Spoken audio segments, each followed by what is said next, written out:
Shockwave, Mushroom Cloud, Fallout.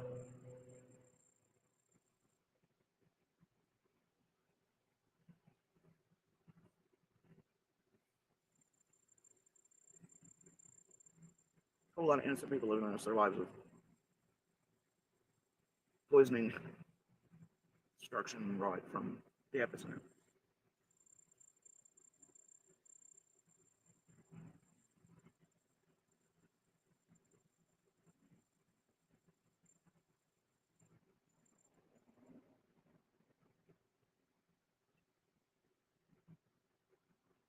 Did that person or persons, did they know?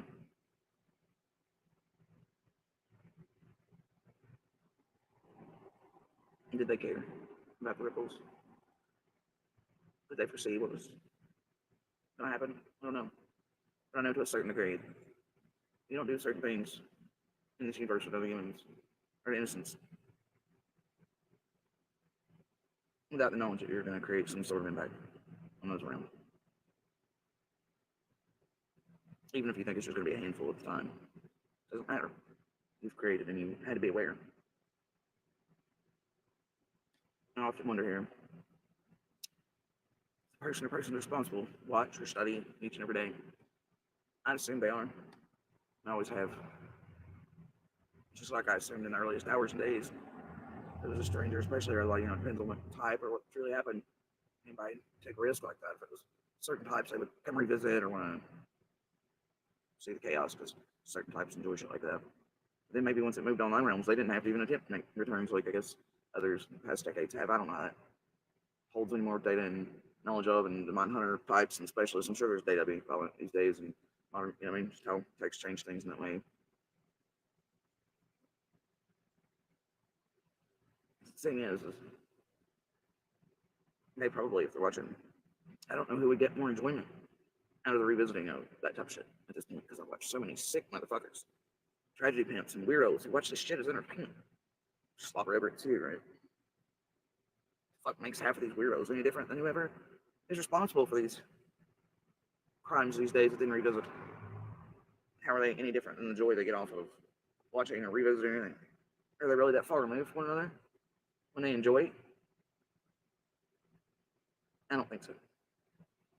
I don't think they're that far removed from one another. I think a lot of people, monsters, those who wish they could commit crimes, or want to, or crave it, or whatever, but are probably part of this culture and the true crime ship, and they live vicariously through it much. It probably is a way to control themselves too, and live out fantasy type shit without yet moving towards real life shit.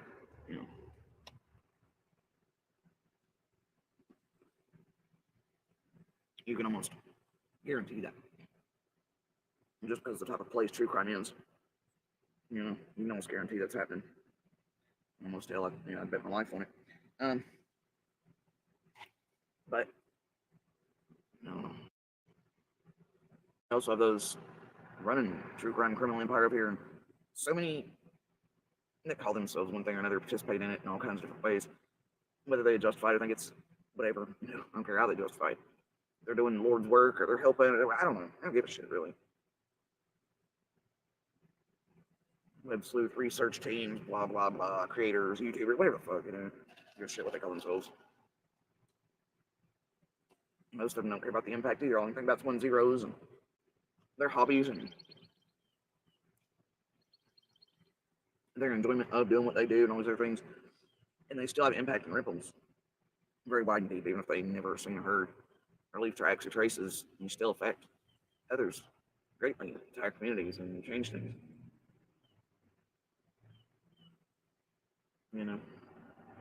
For so many in the whole world. And I'll just, for me, they people point to a few cases right here and there, and they're like, oh, but this case was X, Y, and Z, and somebody saying movement in cars. Statistically speaking, all the decades of this web sleuth shit, the percentages on it are abysmal. A handful of this, crimes have been solved, whatever, right? By some whatever here and there, but that still had to be given over to real LA doing all things, right? But how many?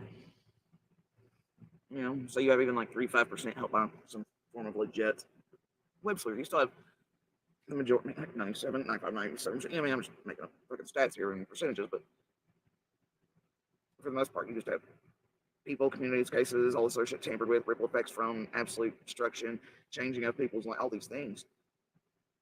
Think about how many this type of culture has affected, destroyed, fucked with, changed the lives of each and every time they've done this throughout what, well over 10 years, closer to, 20 on that once it became like a thing, and it definitely in the past 10 years. I don't think that 3 to 5%, they're very abysmal percentage. I don't think it's worth the amount of lives and communities and levels and rights and desensitization and normalization and effects it's had over the world. And I don't think in any way it's worth that.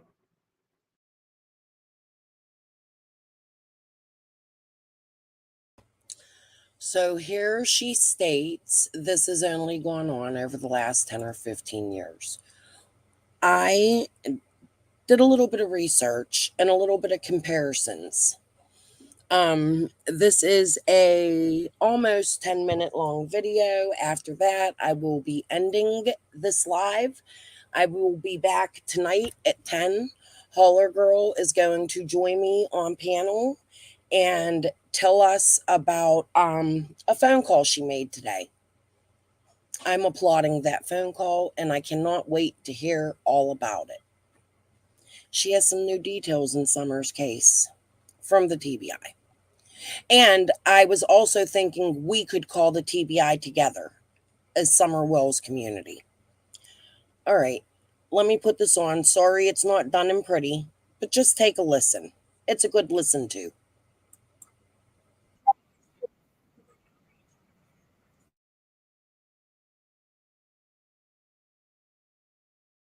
Has been a consistent and powerful force. Throughout history, public outrage over the harm or disappearance of children has been a consistent and powerful force. From the earliest days of witch hunts to modern-day cases, people have always banded together in large groups, demanding justice or punishment for those believed to have harmed the most vulnerable members of society, children. Witch trials and fear for children's safety 16th, 17th centuries. One of the driving forces behind the infamous witch hunts of the 16th and 17th centuries was the fear that witches were harming children. Communities believed that witches could bewitch or even kill infants, and this fear often led to large-scale hysteria. In the Salem witch trials of 1692, for example, accusations of witchcraft began when several young girls claimed to be afflicted by witches. The idea that children were being harmed or possessed rallied entire communities into frenzies of accusations and executions. Public gatherings, often resembling mobs, would form outside the homes of the accused, driven by fear and a desire to protect children. This mirrors how modern-day communities still gather and protest when children are believed to be in danger. Medieval Europe and child harming myths. In medieval Europe, the public's deep fear and suspicion over child harm led to mass hysteria, particularly with false accusations such as the blood libel, the myth that Jewish communities were killing Christian children for ritual purposes. These accusations sparked violent public outrage, often leading to deadly attacks on entire communities. For example, the case of Simon of Trent in 1475, a young boy whose death was falsely blamed on Jewish people, incited mass persecution, fueled by rumors and unproven allegations. The mob mentality that drove these attacks was very similar to how modern communities react when children are thought to be harmed, protesting or rallying outside the homes of those accused. 19th century moral panics and the protection of children. In the 19th century, outrage over the mistreatment of children shifted focus to child labor and exploitation during the Industrial Revolution. Public protests, rallies, and campaigns against child labor conditions pushed society toward reform. The intense anger directed at factory owners who exploited children mirrored the way communities today express public outrage toward those suspected of child harm. This era showcased the historical continuity of public anger when it comes to the protection of children. Cherry Mahan and the public outcry in the 1980s. Fast forward to the 1980s, and a prime example of public outcry surrounding a missing child is the case of Cherry Mahan. In 1985, 8-year-old Cherry disappeared after stepping off a school bus in rural Pennsylvania, triggering a wave of shock and fear in the community. The "Have You Seen Me" mailings featuring her face became iconic and represented the national public's desire to find missing children. People gathered at vigils, organized searches, and held signs expressing collective anger and desperation over her unexplained disappearance. The outcry over Cherry's case reflected how society had evolved, but the emotional core remained the same: communities rallying together when a child is harmed or missing. A 20th century case, the Lindbergh baby kidnapping, 1932. The case of the Lindbergh baby in 1932 further exemplifies how public outrage over a child's harm can consume a nation. When Charles Lindbergh's infant son was kidnapped, the entire country was gripped by fear and fury. Massive searches ensued, and the pressure on law enforcement was immense. When Bruno Hauptmann was eventually arrested, the intense public demand for justice led to a trial influenced by public opinion and media pressure. Much like today's high-profile cases, the mob mentality was evident as the public pushed for a conviction, whether or not there was complete evidence. The case of Casey Anthony, 2008 to 2011. The modern-day parallel is stark in cases like Casey Anthony, accused of murdering her 2-year-old daughter, Kaylee Anthony. When Kaylee disappeared and was later found dead, the public outcry was immense. Crowds gathered outside the Anthony home, screaming for justice. The media attention on this case was overwhelming, and the public's anger was palpable, fueled by the belief that a mother had harmed her own child. Even after Casey Anthony's acquittal, the collective rage did not dissipate. People felt that justice had been denied, much like the emotional aftermath of witch trials centuries ago. Haley Cummings case, 2009. Similarly, the case of Haley Cummings, a 5-year-old who disappeared from her home in Florida in 2009, saw a massive public outcry. As search efforts dragged on, frustration grew, and people began gathering outside the family's home, demanding answers and accountability. Rumors and speculation swirled, much like in historical cases, driving the public's emotions higher. This case, too, showed how quickly communities can rally when a child's safety is in question, and how quickly blame is cast, even without definitive proof. From the witch hunts of the 17th century to high-profile modern cases like Cherry Mahan, Casey Anthony, and Haley Cummings, public outrage over child harm has been a consistent and deeply ingrained part of society. Whether driven by superstition, misinformation, or real tragedy, communities have always rallied together, expressing their collective anger and fear when children are harmed or go missing. The methods may have changed from burning witches at the stake to protesting outside the homes of the accused, but the core instinct remains the same: to protect the vulnerable and demand justice for children. In the Summer Wells case, Jodisue Brown's involvement has added a significant layer of confusion and distraction, particularly through her public accounts, actions, and interactions with media and social platforms. Her role as a neighbor who claimed to hear a scream on the day of Summer's disappearance, and the subsequent fallout from her statements, shows how the media and public involvement have escalated emotional reactions in this case, even at the cost of clarity. Comparison to historical and modern cases. Like in historical cases of child harm and disappearance, public reaction to the Summer Wells case has been intense. However, with the influence of social media and figures like Jodisue Brown, the response has reached new levels of complexity, distraction, and confusion. The witch trials or the cases of Cherry Mahan and Casey Anthony were marked by public gatherings, but today, platforms like YouTube and Facebook amplify the reach and intensity of individual voices. Jodisue Brown, by positioning herself as both an insider and a whistleblower, mirrors the emotional influence seen in figures from past high-profile cases. Her initial claim about hearing a scream, later deemed unfounded by law enforcement, fed into a media narrative that kept the public emotionally charged. Much like in the case of Casey Anthony, where media-driven emotions overshadowed facts, Brown's presence and shifting accounts have led many to focus more on her and her claims rather than the core facts of the case.